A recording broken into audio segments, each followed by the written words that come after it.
they're they find it and announce it. I don't know what it's about, but it's I don't know. There's I don't know. I don't think it's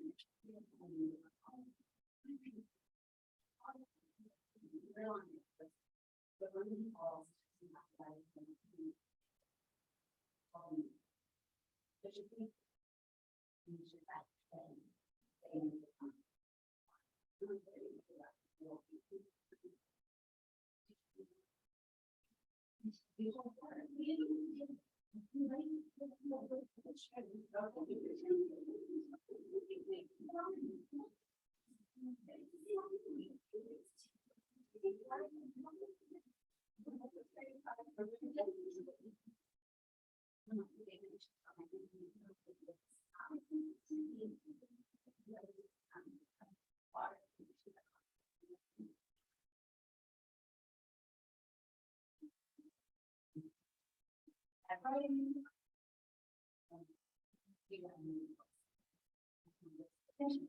okay? That's fine. That's fine. No, no, no.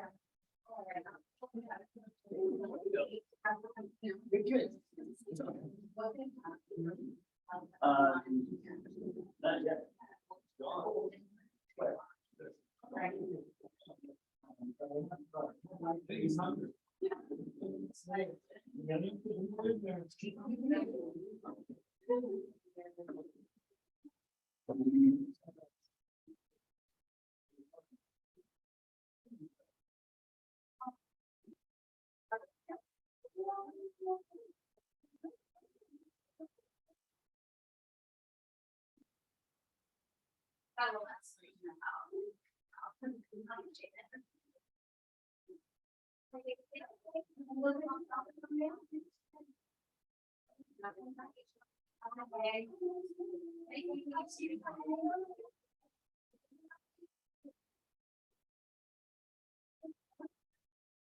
Finish the banana.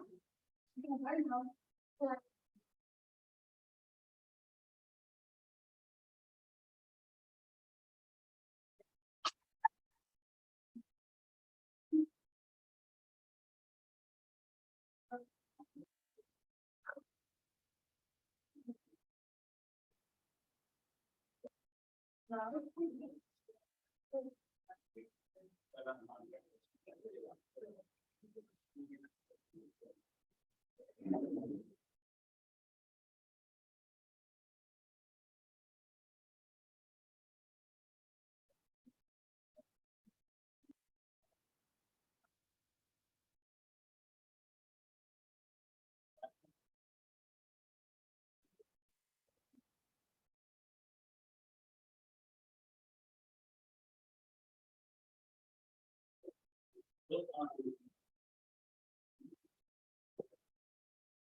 I'll be there next Sunday.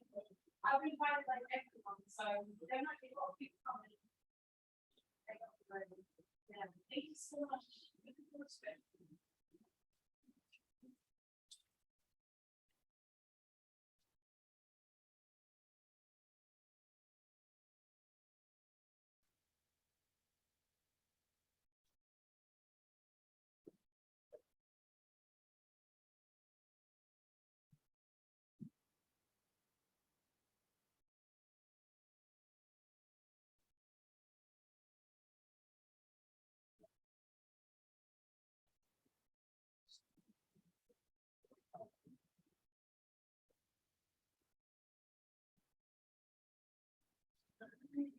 How you been? I am. I didn't think anybody was coming, so I was just gonna be done. Oh. Oh.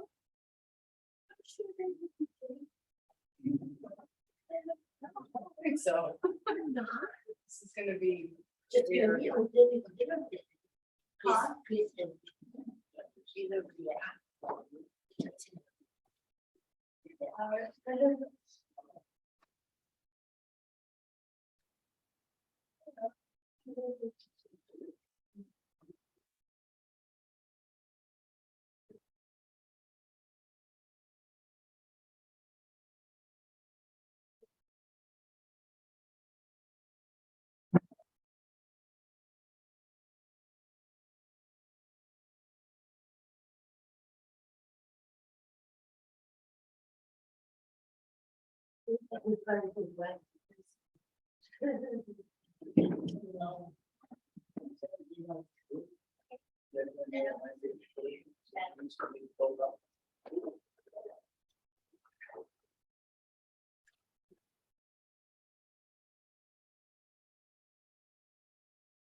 I see my Paul.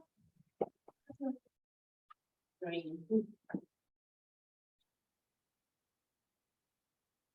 we're gonna get started because it's already almost 10 after 11. So my name is Wendy Rich Soto, and we're gonna be talking about staying in touch with past clients and also about lead follow-up. And so before we kind of jump into things, what are your names? That's my daughter. Oh, I'm Annalisa. Annalisa? Yeah. Okay, nice to meet you. Uh-huh. And you are? Sir? Hi, my name is Chris Walsh. Okay, great. So I'm gonna go ahead and share. I've been a realtor for 21 years. I've been with Keller Williams for 13. Rachel? Hi, I've been a realtor since March.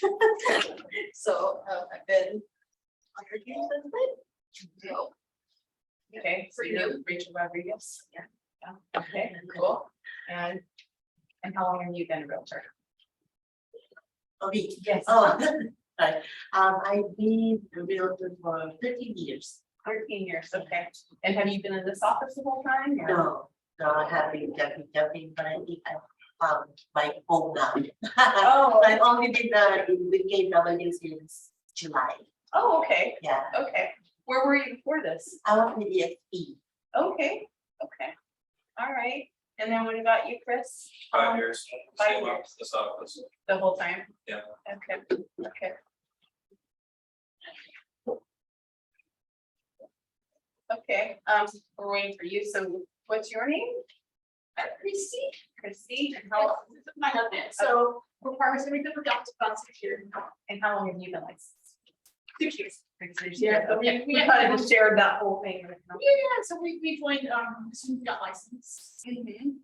Love KW, been here since, love it, love the office. Okay, I knew I'd met you before. Yes. Yeah, I just couldn't remember where, so. Okay, And then for the, where? Michelle Lasco, I was holding open house, it was a few years ago. Oh, okay, okay, that makes sense. I was thinking it wasn't here. I don't remember it being Because here. people- Okay, all right, Another person here. okay. Well, if anybody else wants to put into the chat how long they've been realtors and how long they've been with Keller Williams, that would be great. I don't want to ignore the people that aren't really here in person. And then the reason I want to know that information is because typically, if you're brand new, you may not have past clients. And we're going to talk a lot about that today. But if you've been doing it for a while, then you should have past clients as well as a sphere of influence. So are you guys all from this area? Yeah, you like grew up here and all that? Okay. All right, so I didn't. I'm originally from Northern California. So when I became a realtor in 2001, I was in the Central Valley, so Modesto area. And I was out there as a realtor for 8 years before I moved to San Pedro. So when I got here, I didn't know anyone. I didn't have any contacts here. I didn't have any sphere of influence here. Didn't have anything. I had to start over. Even though I like knew the business, I also didn't know how they sold real estate here. And where I came from, loan documents go to title, they don't go to escrow.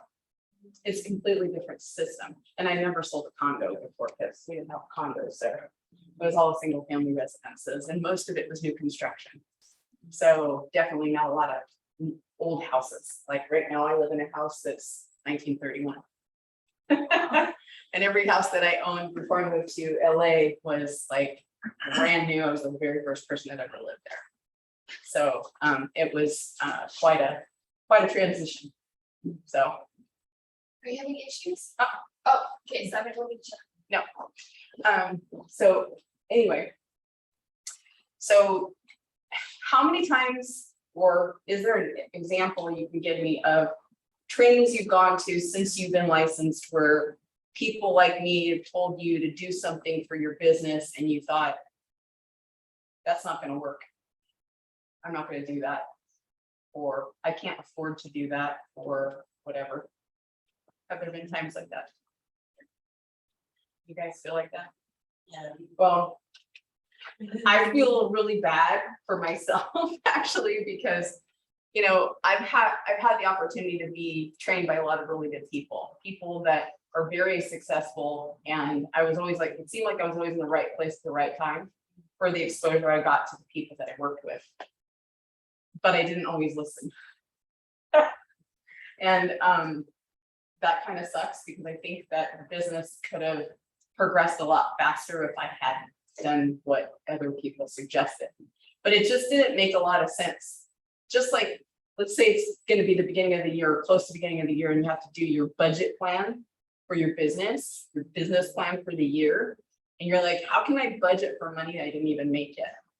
You ever feel like that? Like, how am I going to come up with this money to do these things that I need to do to have a business if I haven't even made money? It just doesn't even make sense. If I can put some money in my bank account, then I can budget what I'll do or how I'll allocate those funds. That makes sense. Because the money's there, but that's not how they want you to do it. They want you to have a plan put together, right? So we're supposed to be talking about goals here today. I'm not really super sure how this little clicker thing works. But the first thing they want you to do is they want you to establish mindset. And so the whole thing is about follow-up, lead follow-up.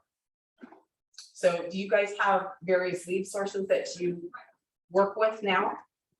Or is it just one, or how do you get business typically? Well, right now, since I've been selling for 13 years, I do have my one client for insurance influence. So right now, I would say my business is coming from referral, maybe about, I'd say 85–90% of it coming from referral from my clients here. Okay, and is everybody in the room like full-time? That's what you do full-time? Yeah. Okay, and is that how you guys are too? It's just like repeat and referral, or? Yeah, and our main source of lead generation is houses. So she'll be kind of calling with open house leads and also sphere of influences. Do you feel like open houses work still?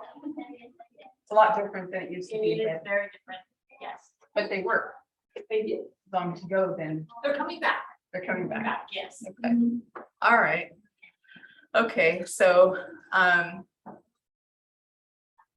says know that growth comes from clarity, priorities, and focused action. So who here knows about the book Shift? And having the exposure to that, have you read it before? Okay, so this is from there. All right, so this is talking about a database. So you guys all have databases. And you guys are all adding leads to your database when you meet people, even if you haven't done deals with them. So it starts with everybody in your phone, which is funny because I just went through my phone and there were 3,400 contacts in there. Wow. There were some of them are really, really old and some of them were from Northern California so it was interesting to like see that. But I don't know why she's like up there. She says she's okay. I get no, I don't. Anyway, all right. So that's one of the things where it's like, do you always remember to add whoever it is that you met to your database? Wherever you met them, it might not be an open house, like wherever you met them, are you adding them to the database so that you can continue to talk to them after the fact? And then do you have like something in place to communicate with that database all the time, at least like twice a month? Do you have that? Do you? I wouldn't say we have a CMAS system per se, but we do have a pipeline. Okay. Yeah. Okay, well, that's good. Pipelines are really good. I mean, especially for a visual. We have Boomtown as a CRM. And also that's lead generation too. So that helps. Because you can just plug everybody into that system. So this is talking about relationship management. And they have those like at banks and stuff. I'm a relationship manager.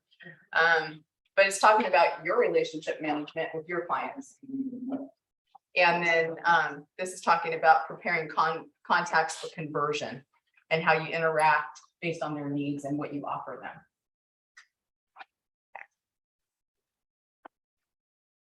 So you have the right to a one-way conversation. You have engaged in a two-way conversation. A value-based relationship has been established. So there's like two different ways. You got leads and then you've got contacts, how they graduate up to being like a contact. Focus on building relationships and take market share. So I think that this is the way that I do business is relationships. That's why I picked this class to do.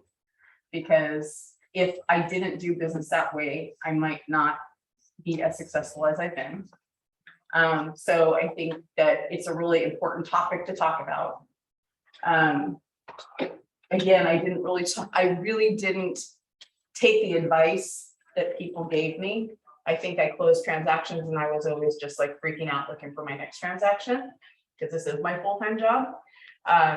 But there's more to it than that in terms of trying to grow your business. It has to do with conversion too, but it also has to do with growth. So today's conversation is tomorrow's transaction. And I'm going to stop there for a minute.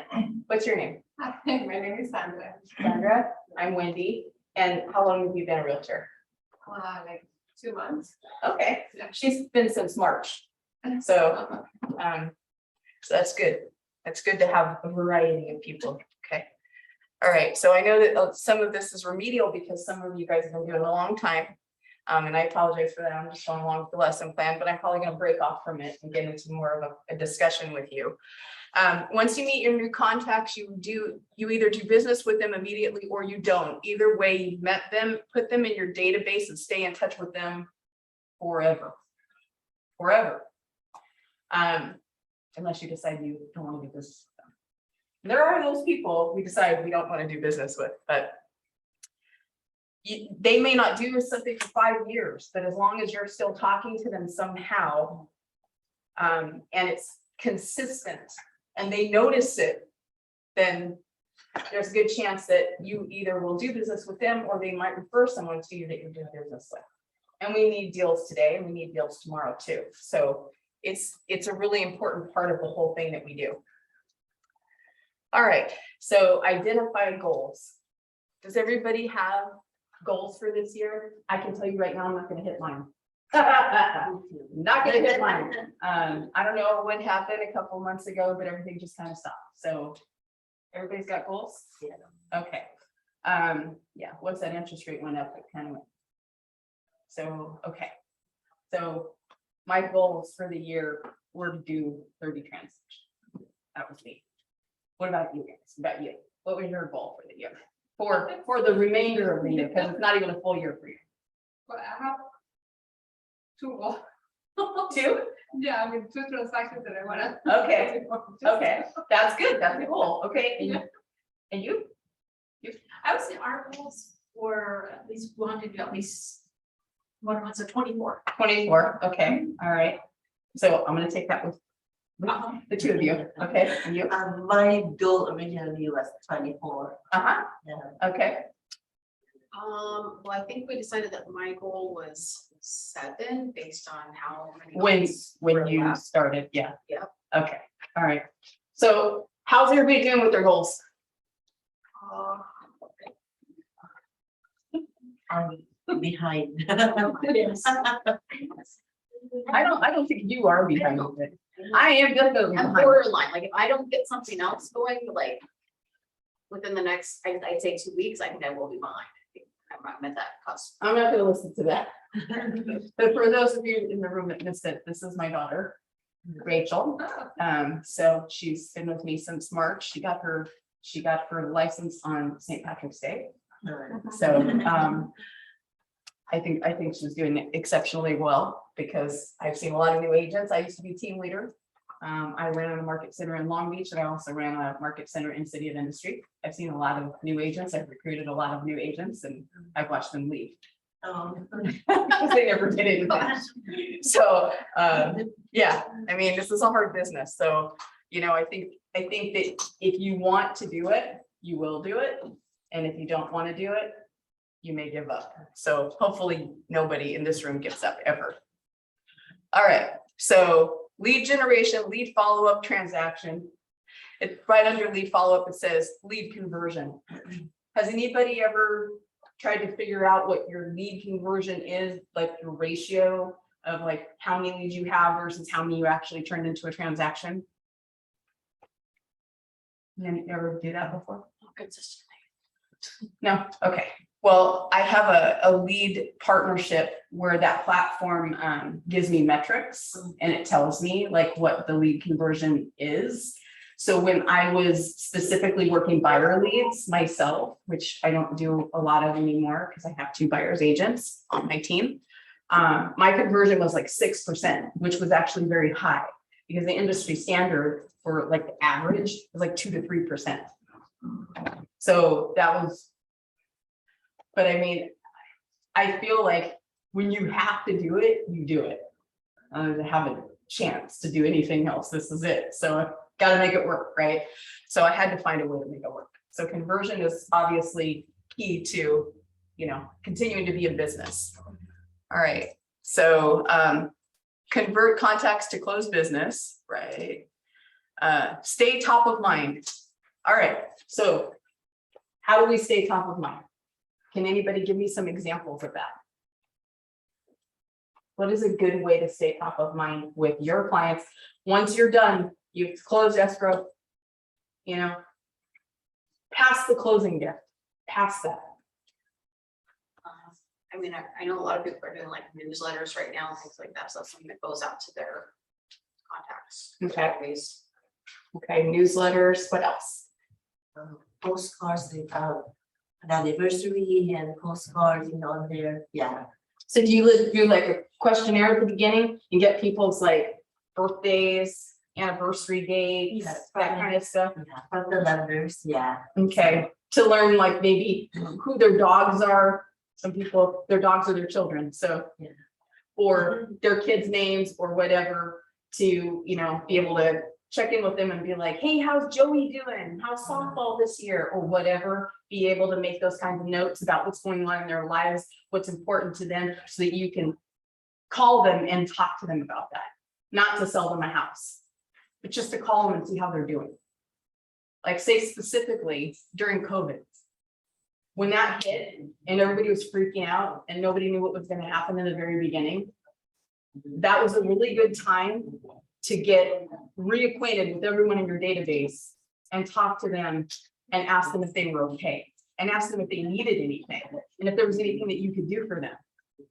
Because again, it kind of halted for a minute. It picked back up, but it halted for a minute because nobody knew what to expect. Everybody got scared. So it'd be a great opportunity for you to call and be like, hey, what's going on with you guys? Are you guys all right? Right. I mean, I lost clients. I lost clients to COVID. So when it happened, people died that I knew, that I had been their realtor. So, you know, the more you stay in touch, right, the more you know about what's going on in their lives. What's another way that you can stay top of mind? This is an easy one, and I bet you guys all do it. So what do you think it is?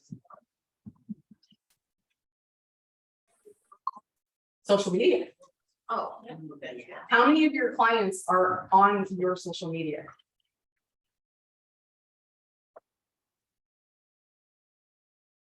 I think he doesn't, he's bored. Do you guys have your clients on your social media? I mean, maybe not all of them. I understand some of them don't do it. Maybe, you know, you didn't connect in that way, but sometimes we don't even realize it, and all of a sudden it's people you should know or people you might know, and it's like, oh, that's so cool. Like, right? So that's a perfect way to stay in touch with, you know, your database, your past clients.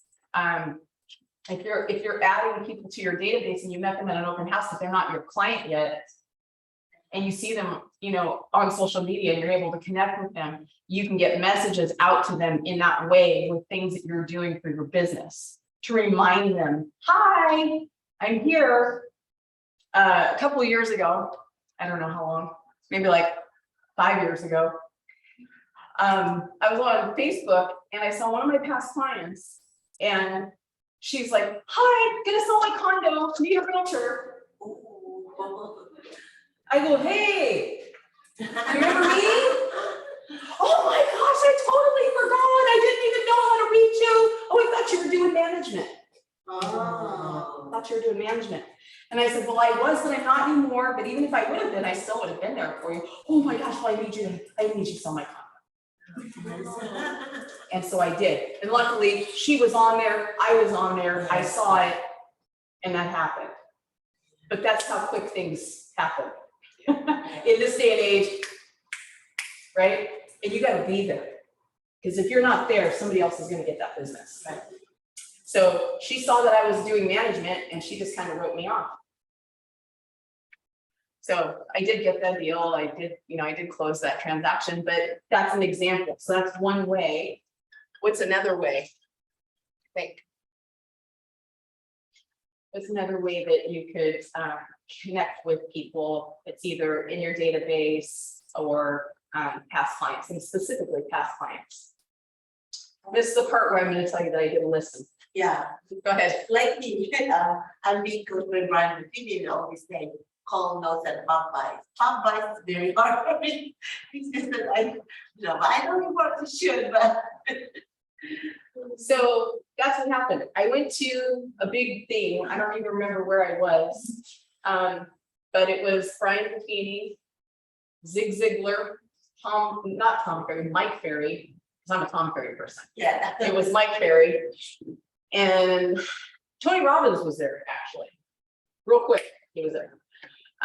Like he was there for like 30 minutes, and everybody just came out and did a thing, and that was it. So it was a long time ago.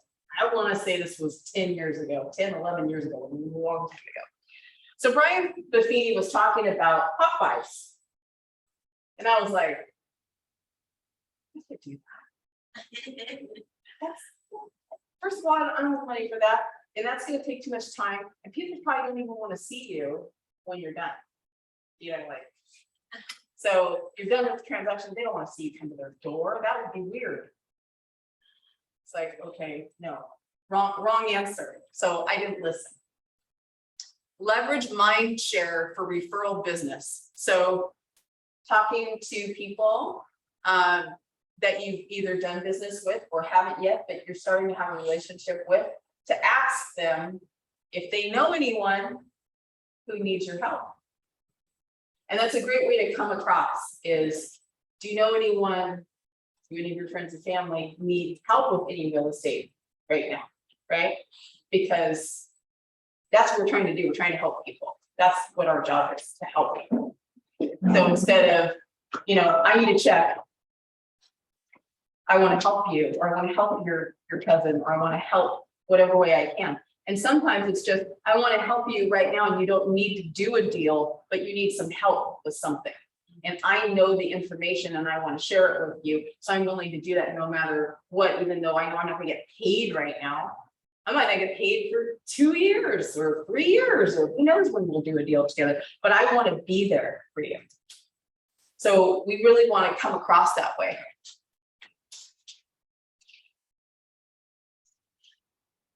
What do you think?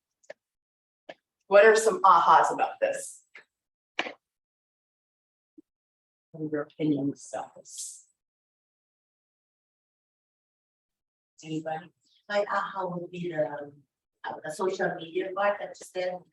That's, Yeah. do more of that. What is this? Oh, cool. I didn't even see this person trying to talk to me. I'm bad, I'm sorry. I'll just go, okay. Okay. All right, so yes, social media, but also this whole pop by situation. I started to do it. But not only did I start to do it, I started to do it like consistently in a very big way. So it changed my business completely, in a way that I didn't expect it to. And it did take a ramp up period. So let's talk about farms.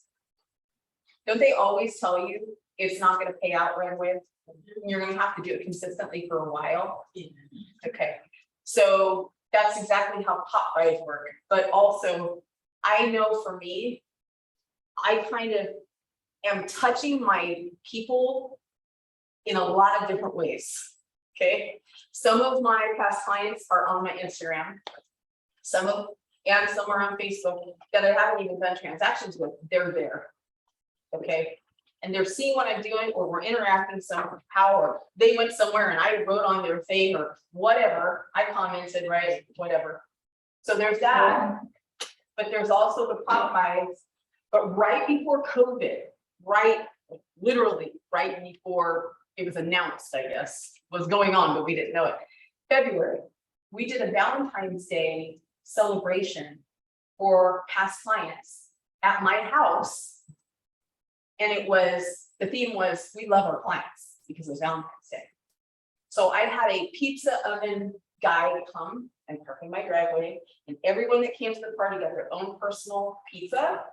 We had alcohol, champagne, whatever. I have double decks, I have a big view of like the harbor in the city. I live in San Pedro. We had desserts, we had, you know, different games we played, we had all kinds of that stuff. And I thought, nobody's gonna come. This is lame. Who wants to hang out with their realtor? Nobody's gonna come to this. It was wall to wall people. So many people came. Rachel, weren't you there? I think so. Yeah, there were tons of people at my house. Tons, right before COVID. And then COVID happened. It was like, oh, okay. But I just remember like a lot of friends being there and being in my kitchen, and then, you know, us all talking, and then clients that had closed within like that year and shown up to my house, and how they felt so honored that I would include them and that they could come to my house. And I was like, this is so great. I can't believe you like me this much, that you want to hang out with me, but they did. And it's like, well, gee, wasn't that expensive? You know, it wasn't cheap. I think the whole thing cost me like $1,000, honestly, but it was business write-off. There was the tax deduction, and it was a way to connect at a very high level. People are never going to forget that they came to my house, right? And that we did that whole thing.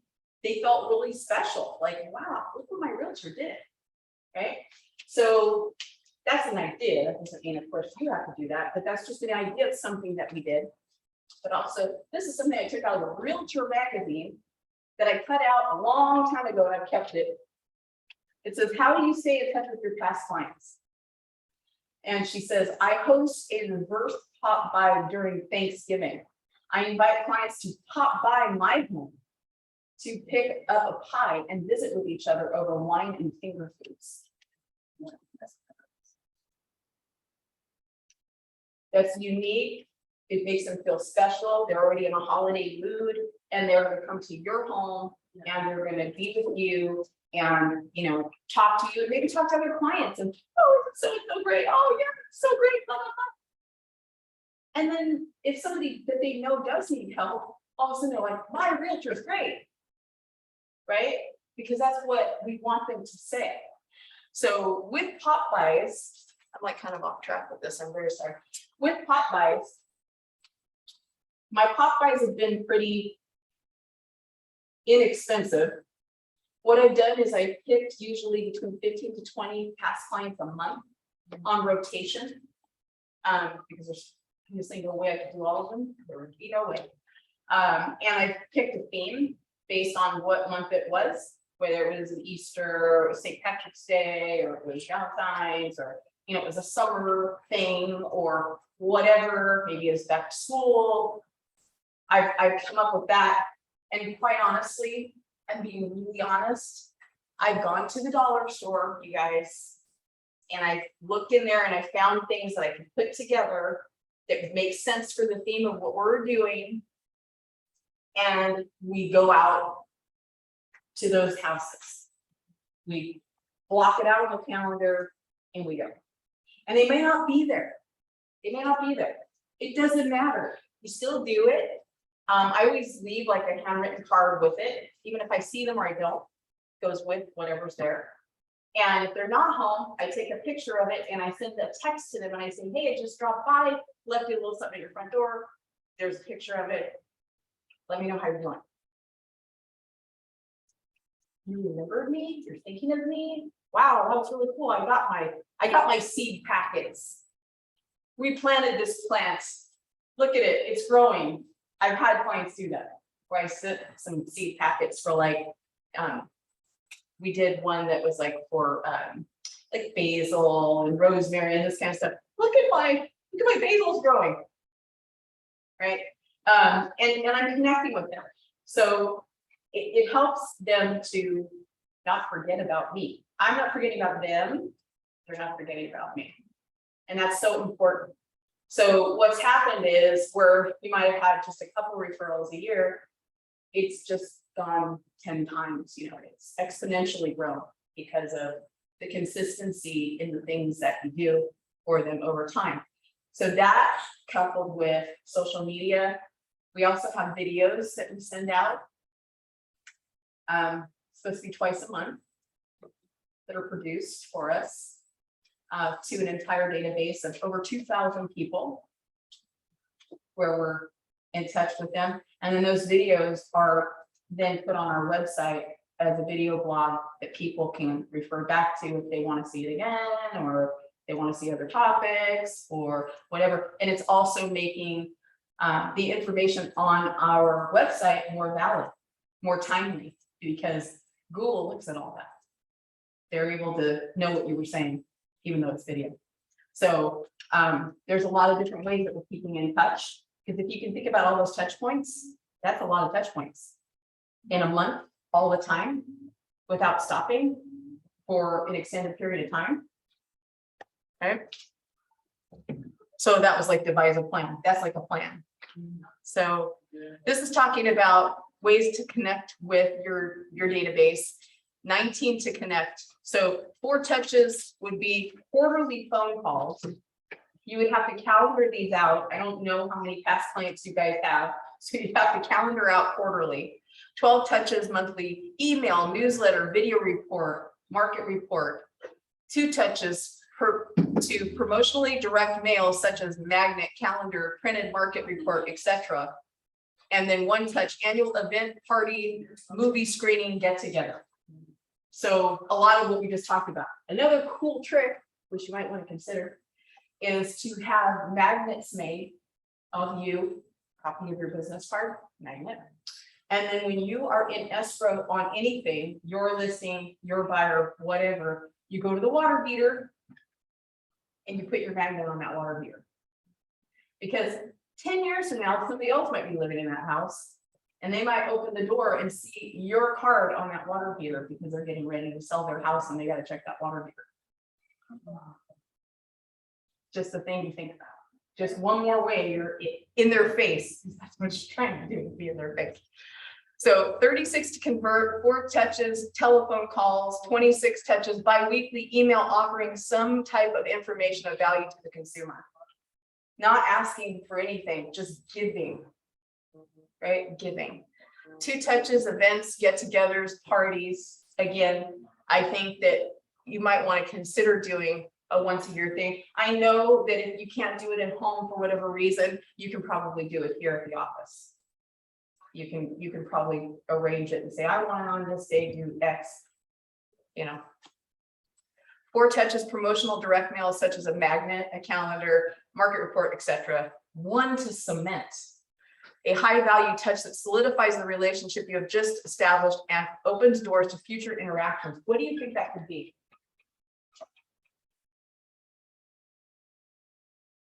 What do you think like a big deal could be?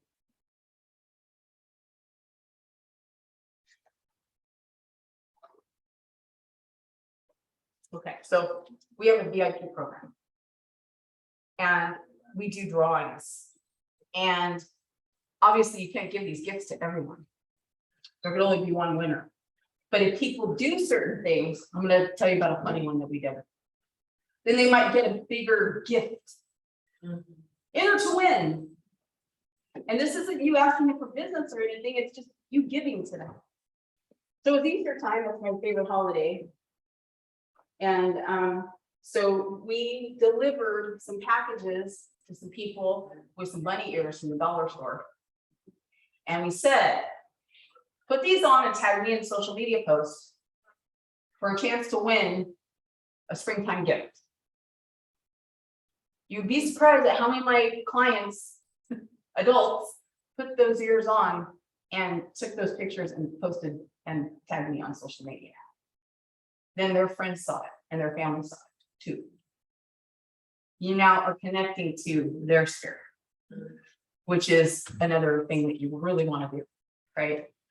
So it turned out that a couple little kids won, and we got them like little gardening kits that we took over. They were not that expensive, okay? I think each one was $10, but it was a touch, and it was a bigger, like more memorable touch, because people are going to remember, look at those people with the ears on.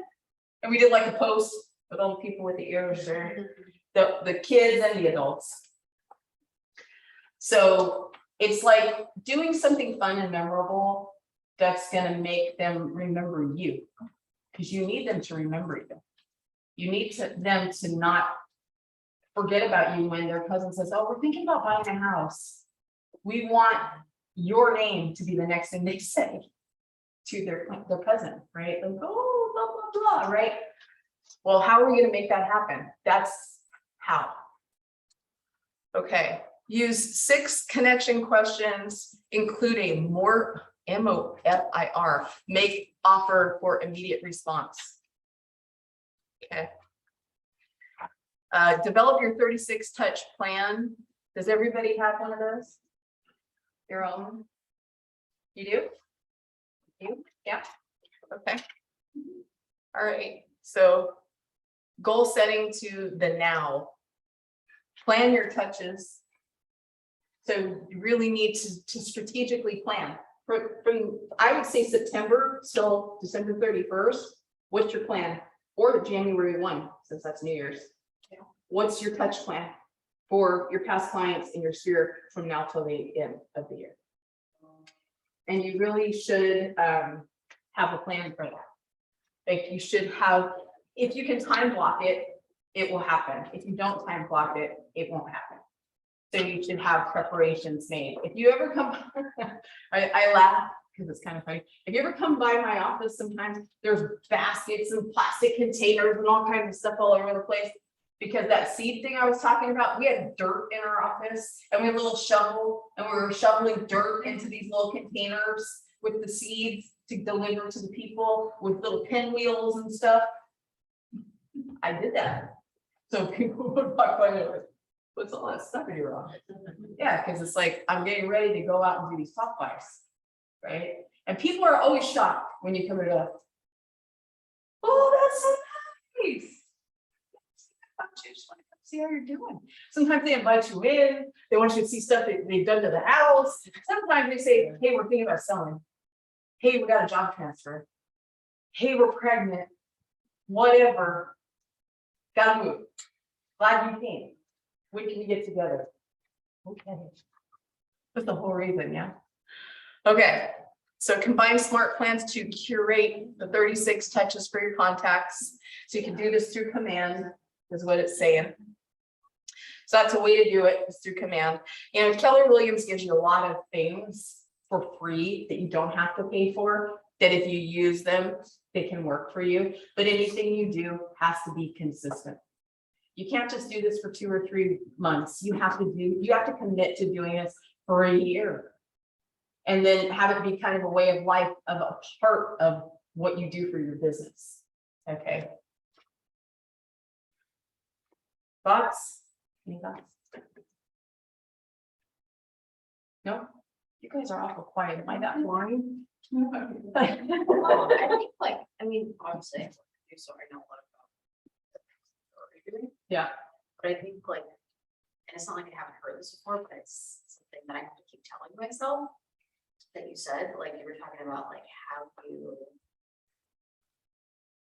talk to them and kind of have that communication about like, I want to help you, I want to help you, I want to help you. And so sometimes like as I'm making this transition into this industry, it's like I feel like I'm bugging people a lot, but these things are not there to like bug them. You're actually doing all of these things to help them. So even if it's like sending them a newsletter, it's not like you're spamming them. You're sending them information about things that they may need to know right now or may be interested in knowing right now to help them make decisions in their life. So that's how you need to view it. You need to not think of it as, you know, like you're spamming them. You're educating them, and you're there to help them, and you're an expert. And so you just have to keep like telling yourself that and communicate that information to them. So anytime you feel like you're getting that resistance there, remind them of what you're getting, what they're getting out of it. Right. Right. Well, I mean, and I don't know, I'm very sentimental, so I keep everything, I keep like every card, I just do. That's just how I am. So if somebody brings something and leaves it for me, because people do that. I mean, don't our title reps do that? Our title reps pop by. Hi, I have this letter opener for you, right? Okay, but that was nice. And every time I see that letter opener, I always think of the title rep that gave it to me. I think that that's what we need to do, is we need to remember that, you know, they need to like have it in their mind. They need to connect it in their mind and then constantly be reminded, because that's what needs to happen. Isn't it like 7 times they have to see our marketing before they go, oh yeah, that's the one we're going to use. We have bench ads on the corner of Western and Sepulveda. That's a real busy corner. It's a real busy corner, and we have calls on those bench ads. So every time people drive by those bench ads, every time, there we are, every time. And then if we go door knock right there, I saw your bench ad. That's intentional. I mean, we can leave the bench ad there and never do the door knocking or mailings or anything, but the idea is to do multiple touches. Get to 7, right? What do you have on Western? Bench ad. Oh, a bench ad. Yeah, it says the best mother-daughter team ever. Bench From ad. LA to OC, because she lives in Orange County. Yep. Okay. So there's also a book that I was introduced to. You might want to check it out, whether you have Audible or you want to actually physically buy the book. It's called Success is in Your Sphere. Leverage the power of relationships to achieve your business goals. The author's name is VVI, that's her first name, and the last name is BAND. Okay, and this is the CEO and co-founder of Contactually that wrote this book. Relationships are your most important asset. And then it teaches you how to be in better relationship with your clients. You know, I have a client, interesting, we're kind of working with them right now, that was the first closing I had when I came to LA. She was a college student that just graduated. Her parents were helping her to buy a condo in Long Beach. And so we did it. And then when it came time, she got married, she wanted to sell that, she called me and we listed it, we sold it. But they were moving to Orange County. And her husband said, I don't want to use Wendy because she's not an Orange County agent. Okay, she's over here in South Bay, so we're gonna use somebody else there. We had a really bad experience. Well, now they have 2 children and they have to move again. So they're gonna list and they're gonna buy. And she told him, we're using Wendy because she treats us like family. She's been there since the beginning, and he agreed. Because I've stayed in touch, even though she didn't go through me when she did that purchase, I have stayed in touch. They're on my social media. I talk to them all the time. They get things in the mail from me. They're getting emails from me. They're getting information from me all the time. And whenever they need me, they pick up the phone and I'm there. How many transactions is that? The buy side, the list side. Now again, the buy side, the list side. And she referred a friend to me that she's known forever. How many transactions is that? Because I've stayed in touch for 14 years. 14 years, that's a long time. But she considers me family. And that's what we want. We want to be your realtor for life. So remember that I said when I came here, I didn't have any sphere of influence. I didn't have any contacts. I didn't know anyone. I have built everything from open houses, which is a really great way to do it. Blogging, because I've been a big blogger since like 2006 till now. And then, you know, all the things that we just talked about right now. I built it from all of that and then online lead gen, which I learned how to convert. Got pretty good at converting. And that's because of follow-up. And that's what this is talking about. It's like follow-up. A lot of people get online leads and they try once or twice to reach them and then they don't try anymore because they're like, I couldn't get all of them. I'm kind of tenacious, so I'll keep following up with people until I get them one way or another, or they'll tell me to go away or whatever, but I'll keep trying. When in the beginning it said, you keep them forever. You keep trying forever. Just because you haven't reached them, you can take those leads and you can add them to that database and whatever touches you're doing, they can receive them. Till they finally catch a clue and decide that they should reach out to you or something, right? That's what we need to do. We need to just keep trying to see what we can do to get their attention. That's what we need to do. And how are we going to do that? So the question is, it says, how will your behaviors be different going forward? What actions will you take that you're not already taking? Have you thought of anything today that you might want to do differently? Anything you talked about? No? Well, I think just talk to BJ a big is a good reminder, especially in our business, that we are so focused on generating new business that we sometimes don't, or it's not on the forefront of our mind to keep nurturing our past business too. It's our new business on that. So I think that was a plus. Yeah. We need to focus on also nurturing not just new business, but also the past business that we had. Yeah, it's hugely important because it might take a long time. It might take 5 years, 6 years. What's the deal? People say they move every 7 years. And I know that's kind of changing. That statistic is kind of changing. A lot of people are leaving California and moving into other states and stuff. But if you're always there and you're always there and you're always there and they feel like you're really there, they do call you. They really do call you.